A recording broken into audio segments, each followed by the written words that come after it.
ቤዝዬ እንግዲህ የማርክ ልደት ትናንትና በቤቱ ለማክበር ወደ ቤቱ ጎራ ብላ ነበረ። እንግዲህ ቤት ስትሄድም ማርክን አላገኘችውም። ዲኮሩን ትሰራለች፣ ኬኳን ታዘጋጃለች፣ ወይኗን ታመጣለች። ምንም የቀረ ነገር የለም። ከጨራረሰች በኋላ ጓደኞቹንም ጠርታ ነበረ። በዛውም ይቅርታ እንዲያስታርቋትና ይቅርታ እንዲያደርግላት እንዲያግዟትም አብሮም ልደቱን እንዲያከብሩ። ማርክ አጋጣሚ ወደ ውጭ ነበረ። ሄኖክ ደውልና ጥራው ተባለ። ሄኖክ ደውሎ እንግዲህ ማርክና አሞኛል፣ ወገቤን መነሳትም መቆምም አልቻልኩም ድረስ ይለዋል። የት ነህ ሲለው ቤት ነኝ ይለዋል። በቃ እሺ መጣሁ ሐኪም ቤት ይዤ እሄዳለሁ አለ። ማርክ ወደ ቤቱ ሲመጣ ደግሞ ያልጠበቀው ክስተትን እንግዲህ ያገኛል። በር ከፈት አድርጎ ሲገባ ሀፒ በርስ ደይ ብለው በር ላይ ይጠብቁታል። በጣም ይደነግጣል። ሁለት አይነት ስሜት ነበር በነገራችን ላይ ስታይበት የነበረው። ማን ነው ይሄን ያደረገው ማን ያዘገጃጀው ሲል ነበረ። አጋጣሚ ደግሞ ቤዝዬ ክላስ ተደብቃ ነበረ። ያው አይኑን ጨፍነው መጨረሻ ላይ አመተውለታል። ግን መጨረሻው የሆነው ነገር ግን በጣም ያሳዝናል ማለት ነው። ሰላም ሰላም! ውድና የተከበራችሁ ውድ ሀኒቶች ቻናል ቤተሰቦቼ እንዴት አደራችሁ? እንዴት ዋላችሁ?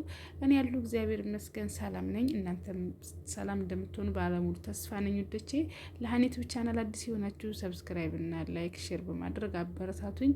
ቤተሰብ የሆናችሁ ደግሞ ላይክ እና ሼር እንዲሁም ኮሜንት ሀሳባችሁን እያስቀምጣችሁ አበረታቱኝ ውዶቼ።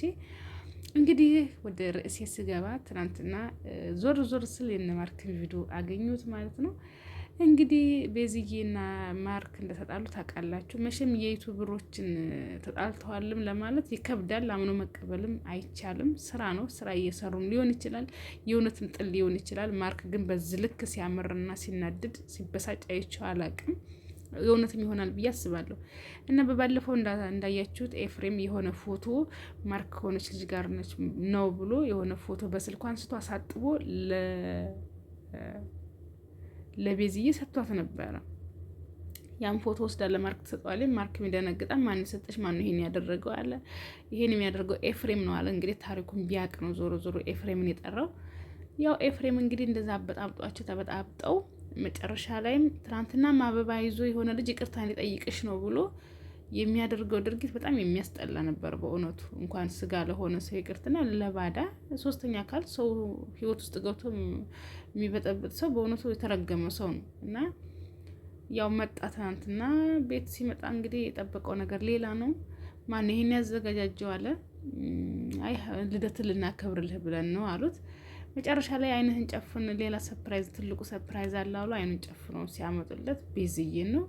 እንዴት እንዳደረጋት አሻልተሰሽኛ እጅጅን ያልሽኝ እስከ ማለት ድረስ በጣም እኔ እንደዚህ አይነት ቃላት ሲናገር ሰምቼው አላውቅም። ማርክን በእውነቱ እንደዚህም አይነት አክት ሲያደርግም አይቼው አላውቅም። የእውነት ነው የምላችሁ። እና በጣም ውስጡ እንደተጎዳ ውስጡ በጣም ከባድ ነገር ተሸክሞ የከበደው ነገር እንዳለ ያን የከበደውን ነገር መጨረሻ ላይ ከብዶ ሸክሙ ከብዶት አውጥቶ እንደጣለውና ያንን ሸክም ደግሞ ድጋሚ አንስቶ መሸከም እንዳቃተው ነው የተረዳሁት። ምክንያቱም ቤዝዬ ታለ ነገሯ በጣም ትናገራለች። በጣም ኃይለኛ ናት። በጣም ሀርድ ናት። የምትናገረው ቃላት በጣም ለወንድ ልጅ ይከብዳል። እና ወንድ ልጅ ደግሞ ከፍቅሩ ይልቅ ክብሩን ያስቀድማል። ጋይስ ክብር ይወዳል። ገባችሁ? ባታፈቅሩት ችግር የለበትም እሱ።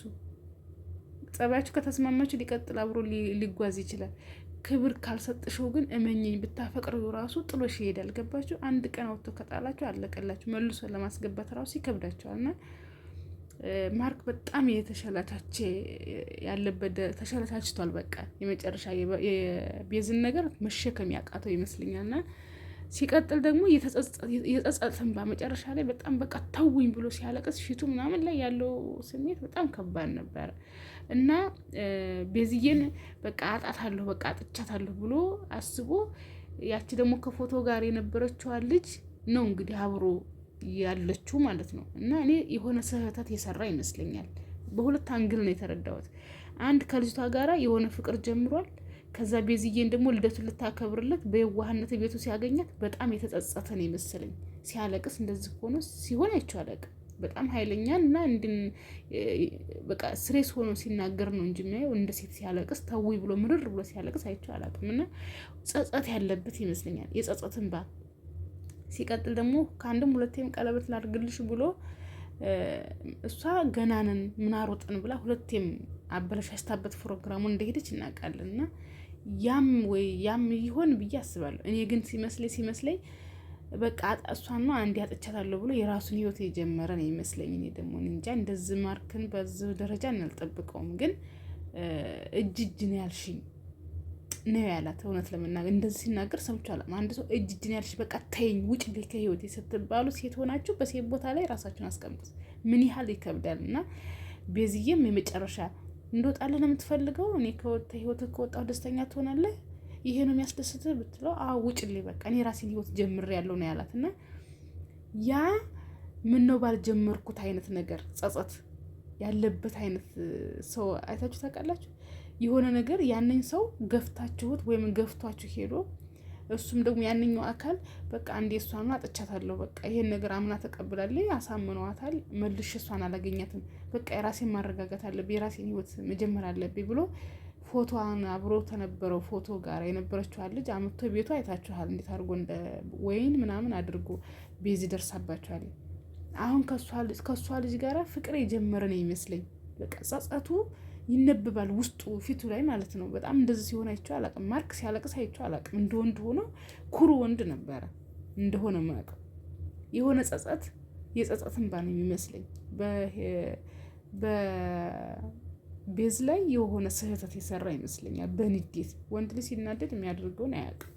እና መጨረሻ ላይ ጥላው ወጥታለች። መጨረሻቸው ምን ይሆናል ወደፊት የምናየው ነው። በነገራችን ላይ ለነዚህ ህይወት መፍረስ ምክንያት የሆነው ኤፍሬም ነው። ኤፍሬም ዝም ብሎ በቃ እንደው አያውቅም። በቃ የሆነ እውነት ለመናገር በሰው ህይወት ውስጥ ገብቶ መዳከር ይወዳልና እነዚህ ልጆች ከተለያይተው እንኳን ቢቀሩ ያለያያቸው ኤፍሬም እና ኤፍሬም ብቻ ነው። አለቀ። መሀል ላይ እንደዚህ ውን እያለ እሱ ነው ከወዲያ ከወዲህ እያደረገ። ቤዝዬን ግን አለማድነቅ አይቻልም።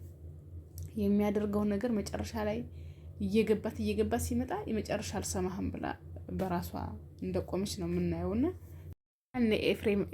ኤፍሬም የለምለም ወንድን ያስታርቋል ብዬ እነ ሄኖክ ያስታርቁታል ብዬ ተስፋ አለኝ። ኤፍሬም ዝም ብላችሁ ቪዲዮውን ይዩት፣ ቪዲዮቸው ላይ ተእዩት እንዴት እንደሚያደርገው ማርያምን። ምን ተንኮለኛ ልጅ ነው ኤፍሬም ማለት